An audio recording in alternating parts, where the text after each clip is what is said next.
Hi friends, welcome back to my YouTube channel. இன்றைக்கி நம்ம வந்து பாய் வீட்டு ஸ்டைலில் பிரியாணி தான் பண்ண போகிறோம். வாங்க எப்படி பண்ணுறதுன்னு பார்க்கலாம்.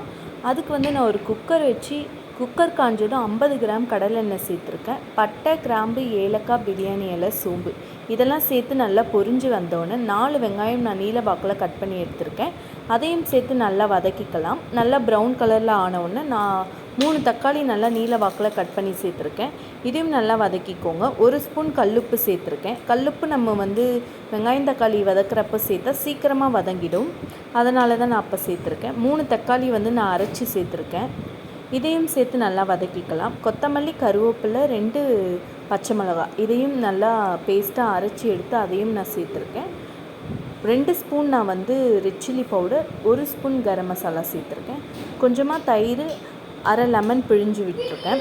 இதை நல்லா நம்ம வதக்கிக்கலாம். நல்லா வந்து இது கொதித்து வந்த உடனே நான் வாஷ் பண்ணி வச்சுருக்க சிக்கன் அதில் சேர்த்துக்க போகிறேன். சேர்த்துட்டு நல்லா நம்ம வந்து இதை கலரி விட்டுக்கலாம். அப்போ தான் நம்ம வந்து சிக்கனுக்குள்ளே வந்து நல்லா மசாலாலாம் இறங்கும்.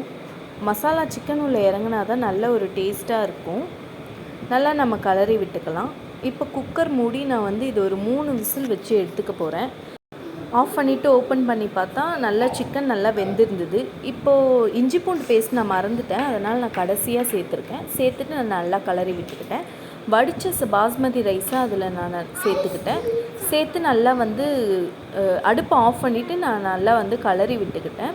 இப்போ வந்து தம் போட்டுடலாம். அடுப்பை ஆன் பண்ணி தவா வச்சு நம்ம வந்து இப்போ பிரியாணி டம் போட்டுடலாம். ஒரு 15 நிமிஷம் லோ ஃப்ளேம்லேயே வச்சுட்டு நம்ம ஆஃப் பண்ணிடலாம். இப்போ வந்து பிரியாணி ரெடி ஆயிடுச்சுங்க. நீங்களும் வீட்டில் வந்து ட்ரை பண்ணி பாருங்கள். டேஸ்ட்டாக இருக்கும். மறக்காமல் எல்லோரும் ஃபாலோ பண்ணுங்கள், லைக் பண்ணுங்கள். Bye guys.